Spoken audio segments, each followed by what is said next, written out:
ಚರ್ಚೆಗಳು ಹೇಳಿಕೆಗಳು ಪಕ್ಷಕ್ಕೆ ಗೊಂದಲ ಆಗ್ತಾ ಇಲ್ವಾ ಸರ್? ರಾಜಣ್ಣ ಅವರ ಸ್ಟೇಟ್ಮೆಂಟ್ಗಳು ಅದೆಲ್ಲ ನೋಡಲಿಕ್ಕೋಸ್ಕರನೇ ಹೈಕಮಾಂಡು, ರಾಜ್ಯದ ಹೈಕಮಾಂಡು, ಮುಖ್ಯಮಂತ್ರಿಗಳು, ಅಧ್ಯಕ್ಷರು ಇದ್ದಾರೆ, ಅವರು ಮಾತಾಡ್ತಾರೆ. ಅಲ್ಲ, ಈ ರೀತಿ ಪದೇ ಪದೇ ಹೇಳಿಕೆ ಕೊಡ್ತಿರುವಂತ ನನಗೆ ನಮ್ಮ ಪಕ್ಷ ಕೊಟ್ಟಿರೋ ಜವಾಬ್ದಾರಿ ಕೃಷಿ ಇಲಾಖೆ, ಮಂಡ್ಯ ಜಿಲ್ಲೆ ರಾಜ್ಯ ಮಟ್ಟದಲ್ಲಿ ಕೃಷಿ ಇಲಾಖೆ ನೋಡ್ಕೊಳಕ್ಕೆ ಹೇಳೋರೆ, ಅದನ್ನು ನೋಡ್ಕೊತೀನಿ. ಮಂಡ್ಯದಲ್ಲಿ ಜಿಲ್ಲೆನ ಸಮಸ್ಯೆಗಳು ಆಗು ಹೋಗುಗಳ ಬಗ್ಗೆ ಗಮನ ಹರಿಸೋಕ್ಕೆಲ್ಲ ಹೇಳ್ತೀನಿ. ಪಕ್ಷದಲ್ಲಿ ಯಾವ ಮಂತ್ರಿಗಳು, ಶಾಸಕರು, ಪಕ್ಷದ ನಾಯಕರುಗಳು ಏನು ಮಾತನಾಡ್ತಾರೆ, ಅದನ್ನು ಸರಿಯೋ ತಪ್ಪೋ ನಿಯಂತ್ರಣ ಮಾಡಬೇಕು, ಸೂಚನೆ ಕೊಡಬೇಕು, ಎಲ್ಲವನ್ನು ನಮ್ಮ ಪಕ್ಷದ ಹೈಕಮಾಂಡು ಭಾಳ ಗಮನ ಹರಿಸುತ್ತೆ. ಅವ್ರು ತೀರ್ಮಾನ ತೆಗೆದಾರೆ, ಅವ್ರು ಸಮರ್ಥರಿದ್ದಾರೆ. ನಮ್ಮ ಅಧ್ಯಕ್ಷರು ಮೊದಲೇ ಹೇಳಿದ್ದಾರೆ ನಾವು ತಗೋತೀವಿ ಅಂತ. ಖರ್ಗೆ ಅವರು, ಸಿದ್ದರಾಮಯ್ಯನವರು, ಡಿ ಕೆ ಅವರು ಏನು ಸಣ್ಣ ನಾಯಕರಲ್ಲ, ಅವರು ದೊಡ್ಡ ನಾಯಕರು, ಅದರಿಂದ ಅವ್ರು ನೋಡ್ಕೊಳ್ತಾರೆ. ನಾನು ಯಾವ ವಿಚಾರನೂ ಮಾತಾಡ್ಲಿಕ್ಕೆ ಹೋಗಲ್ಲ, ಎಲ್ಲವನ್ನು ಪಕ್ಷ ತೀರ್ಮಾನ. ನಾನು ಹೇಳಿದ್ನಲ್ಲ ಗುರು, ಪಕ್ಷ ತೀರ್ಮಾನ ತಗೊಳುತ್ತೆ, ಪಕ್ಷಕ್ಕೆ ಬಿಟ್ಟದ್ದು ವಿಚಾರ.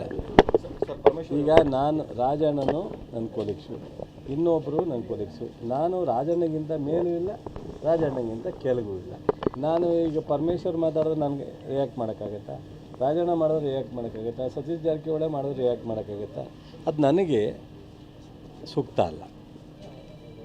ಅದು ಸಿ ಎಮ್ ಇದ್ದಾರೆ, ಡಿ ಸಿ ಎಮ್ ಇದ್ದಾರೆ, ಅದ್ರ ಮೇಲ್ಪಟ್ಟವರು AICC ಇದ್ದಾರೆ, ಅವರು ಅದನ್ನು ಬಗೆಹರಿಸ್ತಾರೆ.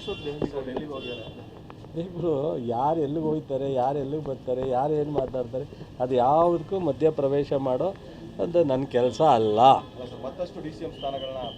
ನನಗೇನು ಗೊತ್ತಿಲ್ಲಪ್ಪ, ಎಲ್ಲವನ್ನು ಹೈಕಮಾಂಡ್ ಗಮನಿಸುತ್ತೆ. ನಾನೇನು ಮಾತಾಡಲ್ಲ. ನನಗೆ ಪಕ್ಷಕ್ಕೂ ಮುಜುಗರ ತರೋಕ್ಕೆ ನನಗಿಷ್ಟ ಇಲ್ಲ.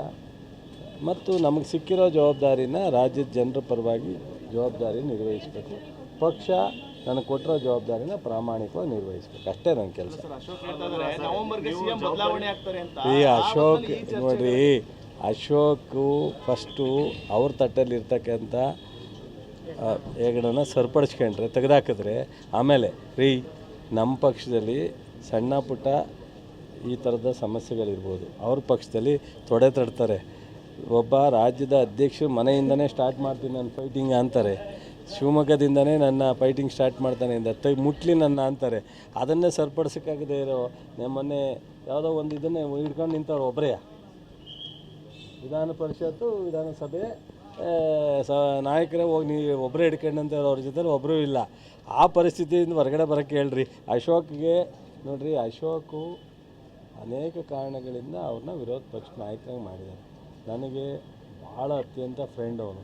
ಬಟ್ ಆದರೆ ಅವರಿಗೆ ನಿಭಾಯಿಸುವಷ್ಟು ಇವತ್ತಿನ ಅವ್ರ ಪಕ್ಷದ ಸಮಸ್ಯೆಗಳನ್ನ ಸರಿಪಡಿಸುವಷ್ಟು ಅವ್ರ ಕೈಲಿ ಅವಕಾಶಗಳಿಲ್ಲ. ಅವರು ಕಾಂಗ್ರೆಸ್ ಬಗ್ಗೆ ಮಾತಾಡಿದ್ರೆ ಅರ್ಥ ಇಲ್ಲ, ಸತ್ಯನೇ ಇಲ್ಲ ಅಂತ ಹೇಳಿ.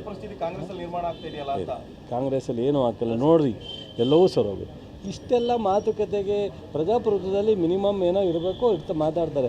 ಅಷ್ಟೊಂದು ನಮ್ಮ ಪಕ್ಷಕ್ಕೆ ಡ್ಯಾಮೇಜ್ ಆಗೋ ಥರ, ಸರ್ಕಾರಕ್ಕೆ ಡ್ಯಾಮೇಜ್ ಆಗೋ ಥರ ಏನೂ ಆಗಲ್ಲ. ಅದು ನೋಡ್ಕೋತಾರೆ. ನಮ್ಮ ಖರ್ಗೆಯವರು ಇದೇ ಕರ್ನಾಟಕದ ಸುಪುತ್ರ, ರಾಷ್ಟ್ರದಲ್ಲಿ ಅಧ್ಯಕ್ಷರಾಗಿದ್ದಾರೆ, ಎಲ್ಲವನ್ನು ಸರಿಪಡಿಸ್ತಾರೆ ಅನ್ನೋ ವಿಶ್ವಾಸ ನನಗೆ. ವಿಶ್ವಾಸ ಇದೆ. ಇನ್ನೇನೋ ಬೇರೆ ವಿಚಾರ ಇದೆಯಾ? ಸರಿ.